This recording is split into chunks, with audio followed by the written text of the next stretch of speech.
The first signs came without sound. High above Earth, shapes appeared in the dark space between the stars. They were large and smooth, like cold metal mountains drifting with purpose. No lights flashed. No messages were sent. The ships simply arrived and stopped, hanging in place as if they had always been there. Across the planet, sensors woke up. Satellites shifted. Telescopes turned. Warning systems whispered instead of screamed. Data began to flow into quiet rooms filled with screens and tired people. The ships began to scan.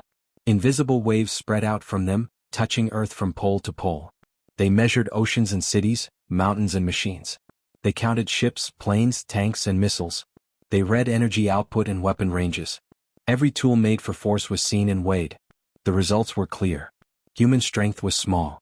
Compared to the ships in the sky, Earth's weapons were simple. Human power systems looked weak and slow. Even the strongest machines seemed fragile when placed next to alien design. The ships did not move closer. They did not attack. They only watched and measured. On the ground, people noticed. At first, many thought the images were fake. Some believed it was a test or a trick. Others felt fear rise like cold water in their chest. News spread fast, but panic did not take control. In a quiet control room in the north, Alex stood with his arms crossed, looking at a wide screen filled with numbers and lines. Alex was an engineer. He worked with systems, not speeches. He trusted data more than guesses. His hair was messy, his face calm even as the room buzzed with low voices. "They are scanning everything," someone said behind him. Alex nodded. "Yes." "They're measuring our weapons," another voice added. "Yes," Alex said again. The numbers on the screen showed power levels far beyond anything humans had built. Energy flows that could bend fields and crush shields. Designs that made human reactors look old. Alex did not smile. He did not frown. He only watched. After a long moment he spoke. "They are missing something." A few people turned to him. "What do you mean?" asked a woman at a nearby console. "They measure strength," Alex said. "Power, size, speed. All the things that can be counted." He tapped the screen lightly. "But they are not measuring choice." The room grew quieter. "They don't measure why we act," he continued. "Or how long we can endure. Or what we decide to do when fear is present." Someone shook their head. "That won't stop their weapons." Alex looked at the screen again. "Maybe not. But it matters." Outside the control rooms and offices, life continued. Planes stayed in the sky. Trains ran on time. Hospitals worked as always. People gathered in homes, shops, and streets, looking up at the night sky where faint shapes could be seen if the clouds were thin. Some prayed. Some talked. Some sat in silence. There were no riots. No cities burned. No great rush to hide. Emergency teams prepared quietly. Leaders spoke carefully. Messages were sent asking people to stay calm and stay informed. And they did. In a small apartment, a family ate dinner while the news played softly in the background. The children asked questions. The parents answered honestly without shouting. In a factory, workers finished their shifts. In a lab, a researcher stayed late, checking readings twice. In a power station, an operator adjusted output and watched the lines stay steady. Fear was there. It was real. But it did not rule. Above the planet, the alien ships continued their silent work. They saw human weapons power down and power up again. They saw defense systems shift into careful readiness. They saw communication networks stretch and adjust under the weight of global use. What they did not see were riots or mass collapse. They did not see surrender signals. They did not hear begging. They only saw a world holding its shape. Alex leaned back in his chair as new data appeared. "They expect chaos," he said quietly. "That's what strength alone brings. Whoever hits harder wins fast." A man beside him asked, "And if they attack?" Alex answered without looking away. "Then we respond. Not because we think we are stronger, but because we choose to." The scan slowed. The ships adjusted their positions slightly, like eyes narrowing. Somewhere far above Earth, systems processed the results. Charts filled. Comparisons were made. Human strength was marked as insufficient. Human behavior was marked as unusual. On the surface, night passed into morning. People went to work, and Earth waited. The pressure did not come as fire. It came as display. High above Earth, the alien ships began to move. Not closer, not farther, but in wide, slow patterns that could be seen from the ground. In the night sky, lights bent in strange ways.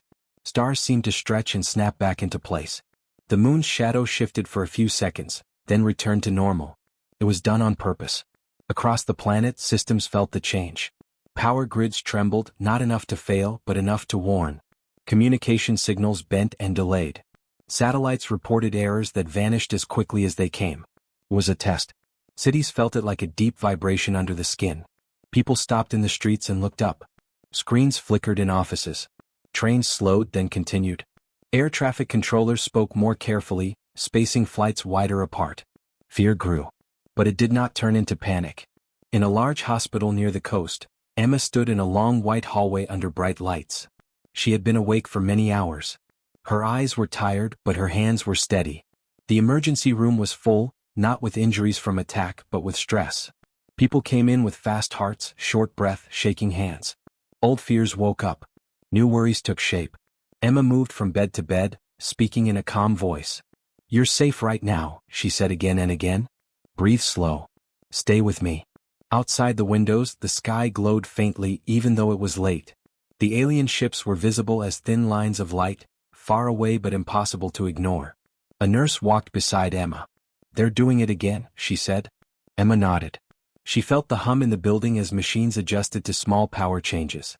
Backup systems stayed ready but unused. "They want us tired," Emma said quietly. "They want us scared." The nurse asked, "Do you think it will get worse?" Emma paused for a moment.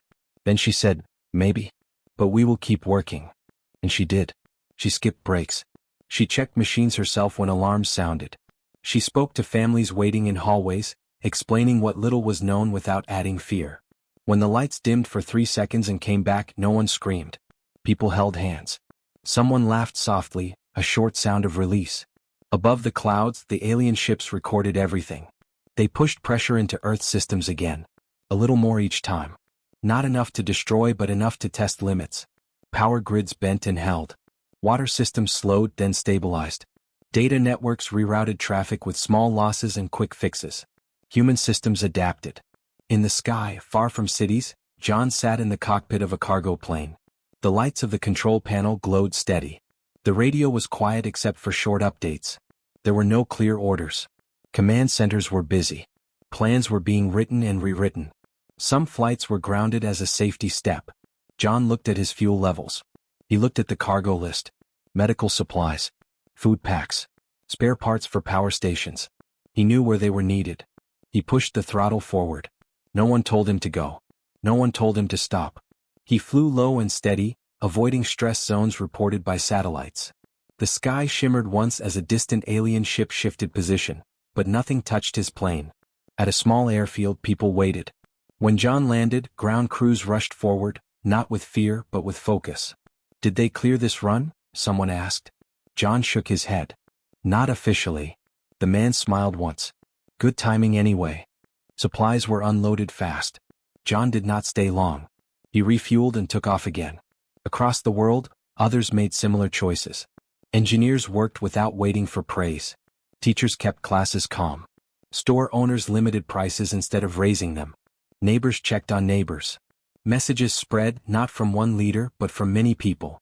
Stay steady. Help where you can. Do your job. The alien pressure increased again. This time, a city lost power for 1 full minute. In that minute, elevators stopped. Screens went dark. Silence fell. Then power returned. No buildings fell. No crowds ran. People waited, breathing together in the dark, then continued when the lights came back. In the hospital, machines switched to backup and back again. Emma did not flinch. She adjusted a monitor and spoke gently to a patient who had begun to cry. "It's okay," she said. "You're not alone." The alien systems noted something new. Human fear was present. Heart rates were high. Stress markers were clear. But behavior remained ordered. The pressure displays grew more dramatic in space. Energy arcs danced between ships. Fields folded and unfolded like waves. It was strength on display. On Earth, people watched. Some felt small. Some felt angry. But many felt something else. Connection. Emma finished her shift at sunrise. She stepped outside and looked at the pale sky. The alien shapes were still there, faint and silent. She thought of John in the air. Of Alex in his control room. Of millions of others she would never meet. They were tired. But they were still moving. Far above, the alien observers added notes to their records. Human systems, stressed but stable. Human response, decentralized, cooperative. Human unity, increasing. The pressure paused. Earth did not break. And in that pause, humanity learned something about itself. The next move was no longer quiet. It was a challenge. Across the sky, the alien ships changed formation. They lined up in wide arcs that could be seen from almost anywhere on Earth. The air itself seemed to glow as energy fields touched the upper atmosphere. Colors spread across the clouds, slow and bright, like living light. The ground felt it. Power grids shook harder than before. Lights flickered across cities in long waves. Screens flashed warning signs. Some systems failed and did not return at once. This time the message was clear. Submit. No words were sent, but the meaning was heavy and strong. The aliens were showing what they could do if they chose to push further. In many places, the sky turned strange shades of blue and gold. People stopped and stared. Children pointed. Adults felt their stomachs tighten. Fear rose again. But it did not win. In a small school building far from the large cities, Lucy stood at the front of a classroom. The windows showed the glowing sky outside. A low hum passed through the walls as power lines nearby struggled to hold. Some of the children were scared. One girl held her bag tight. A boy kept looking at the door. Lucy raised her hand. "Sit with me," she said gently. "We are staying here." The lights flickered, then stayed on. Lucy smiled, slow and calm. "We will finish our lesson." She spoke about simple things. Numbers. Stories. The way plants grow toward light. Her voice stayed even. She did not lie. She told the students that something strange was happening, but that they were safe for now. "Fear makes thinking hard," Lucy said. "So we breathe first." The children followed her lead. In and out. Slow and steady. Outside, the sky glowed brighter for a moment, then dimmed. In cities, alarms sounded as parts of the grid failed. Crews moved fast. Trucks rolled out. Engineers opened panels and rerouted lines. They did not wait for perfect plans. They fixed what they could where they could. In one city, half the lights went out. People used phones and candles. Traffic slowed but did not stop. Volunteers directed cars by hand. Someone brought hot drinks to the workers in the street. The aliens increased the pressure again. This time, energy touched the upper power network directly. Stations shut down to protect themselves. For long minutes, whole regions went dark. From space it looked like surrender might come next. But it did not. Backup systems came online. Small local networks took over. Old machines were pulled from storage and used again. Solar panels, wind systems, and manual controls filled the gaps. Humans adapted fast. In the dark, messages spread.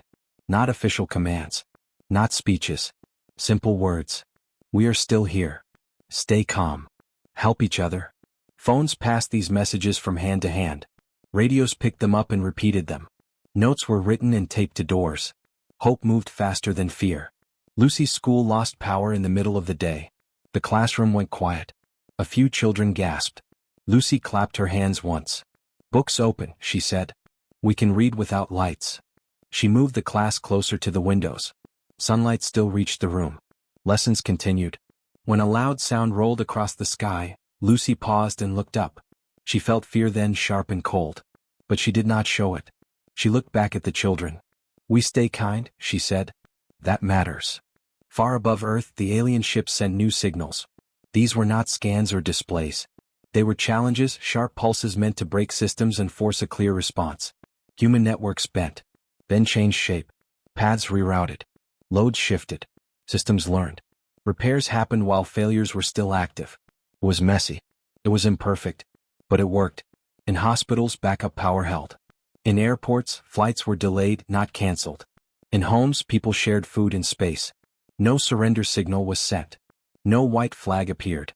In the skies, the glow faded slightly as the alien ships adjusted again. They had expected collapse. They saw resistance instead. Not loud. Not proud. Quiet. Steady. Lucy walked home that evening under a sky still marked with faint light. She passed neighbors talking in low voices, sharing news and smiles. A child ran past her, laughing, chasing a shadow. Lucy looked up once more. "If this is a test," she whispered, "we are still learning." Above her, unseen eyes watched a planet that refused to bow. And Earth kept standing. The final test did not arrive with light. It arrived with weight. Across Earth, a deep pressure settled into systems and minds alike. Not sharp. Not sudden. Slow and constant, like a hand pressing down and refusing to lift. The alien ships held position. No movement. No glow. Only force. Power systems across the planet began to fail in ways no one had planned for. Not bursts or breaks but long drains. Batteries emptied faster than expected. Cooling systems overheated. Old parts finally gave in. Machines stopped. Screens went dark and stayed dark. In control rooms, alarms went silent as power dropped below the level needed to warn. It was meant to exhaust. In one such control room, Alex stood in the dim light of a single emergency lamp. Sweat ran down his neck. The air was warm and still. "We're losing nodes faster than we can restart them," someone said. Alex nodded. He already knew. He looked at the map on the wall, now only half lit. Red marks showed failures spreading like slow cracks. "They want us to wait for help," Alex said. "They want us to freeze." He turned to the room. "We don't need perfect systems. We need simple ones." Someone asked, "What do we shut down?" Alex answered at once. "Everything that is not essential. Strip it down. One function at a time." Orders spread. Lights dimmed further as non-critical systems went dark on purpose. Power was saved for hospitals, water, and basic communication. It felt like going backward. But backward still moved. In a hospital many miles away, Emma walked through a hallway lit by battery lamps. The hum of machines was softer now. Some beds stood empty where devices had failed and could not be replaced. She stopped at each room. "We are switching plans," she told staff and patients. "Manual checks. Paper notes. Talk to each other." Her voice was tired but steady. A nurse whispered, "What if it gets worse?" Emma looked at her and said, "Then we keep going slower." Hands replaced screens. Clocks replaced monitors. People watch people, not numbers. Outside, elevators stopped between floors. Trains paused on tracks. Factories fell quiet. But people did not. Stairs filled with movement. Bicycles replaced cars. Messages were carried by foot when networks dropped. Alex's simple plans spread beyond his room. Other engineers, thinking the same way, shared ideas without needing approval. Local grids broke apart into smaller ones. Old switches were turned by hand. Power flowed in short bursts instead of long streams. It was not smooth, but it held. Emma worked through another night. Her legs shook when she stood still. Her hands ached. She drank water and kept moving. At dawn, she stepped outside for one breath of fresh air. The sky was dull and heavy as if waiting. She thought of Alex, though she had never met him. Of Lucy and her students. Of pilots, workers, neighbors. Fear came again, quiet and sharp. Emma let it pass. Above Earth, the alien observers watched something unexpected. Human output dropped. Machine use declined. But human motion increased. Where machines failed, people stepped in. Where plans broke, new ones formed, smaller and faster. No single leader controlled it. Effort replaced command. The pressure continued. Hours turned into days. Sleep came in short pieces. Food was shared carefully. Tempers rose and fell. But again and again, when systems failed, people chose to act instead of hide. In the control room, Alex finally sat down. His hands shook as he drank cold water. "They're still pushing," someone said. Alex looked up at the map, now mostly dark. "Yes," he said. "But so are we." In the hospital, Emma closed her eyes for 10 seconds between patients. Then she stood and walked on. Far above, alien records filled with new notes. Humans, low strength. Humans, high endurance. Humans, choose effort over fear. Again and again. The pressure did not break them. It revealed them. Far from Earth, beyond the edge of human sight, the alien council gathered. The chamber was wide and quiet. Light moved across smooth walls like slow water. Tall figures stood in a circle, their forms still as data streams flowed between them. The test was over. Images of Earth filled the air. Charts showed power levels, system failures, and recovery times. Lines of color marked stress, loss, and repair. The numbers spoke clearly. Human strength was limited. Their weapons were weak compared to alien force. Their machines broke under pressure. Their energy output fell far below expected levels. By those measures, Earth should have failed. One of the council members shifted. "Strength did not decide the result," it said. Another replied, "Endurance changed the outcome." They reviewed moments from the test. Cities in darkness that did not fall into chaos. Systems stripped down and rebuilt in simpler forms. People choosing action when machines stopped. A new image appeared. A hospital lit by small lamps. A control room running on bare power. A classroom filled with quiet voices and calm breathing. They adapted faster than predicted, one council member said. They learned during the test, another answered. The council noted a pattern. No central command had forced unity. It had risen on its own. Humans acted without waiting to be saved. They accepted fear then moved through it. Again and again effort replaced surrender. The council compared Earth to other worlds in their records. Many had stronger weapons. Many had larger fleets. Most had broken sooner. Wool was underestimated, one voice said. The final decision formed. Earth would not be invaded. It would not be harvested. It would be watched. A mark was placed beside the planet's record. Resilient. Where? The alien ships received the command. Withdraw. Above Earth the pressure lifted. Power systems felt the change first. Loads eased. Heat dropped. Failing parts rested. The sky lost its heavy weight. People noticed before any message arrived. Lights stopped flickering. The air felt lighter. The strange glow in the clouds faded until the sky returned to its normal blue and black. One by one the alien ships moved. Not fast. Not in fear. They turned and slipped back into the dark between stars. No sound followed them. On Earth people stopped and watched. Some cried. Some laughed. Many simply sat down. In control rooms Alex leaned back and closed his eyes. For the first time in days the map showed no new failures. He smiled, small and tired. They're gone, someone said. Alex nodded. We stayed. In the hospital, Emma finished her shift and handed over her notes. Her hands shook as the rush finally left her body. She stepped outside into fresh air and looked up at an empty sky. We did it, a nurse said softly. Emma answered, we did it together. In Lucy's town, schools closed early not from fear but from relief. Children ran outside. Parents hugged longer than usual. Across the world people rested. Then they began to rebuild. Machines were repaired. Systems were improved. Plans were written not for war but for readiness. Lessons were shared. Stories were told. Humanity did not celebrate strength. It remembered will. Above, far away, the council watched the small blue world continue to turn. Earth had been measured. Not by power, but by choice.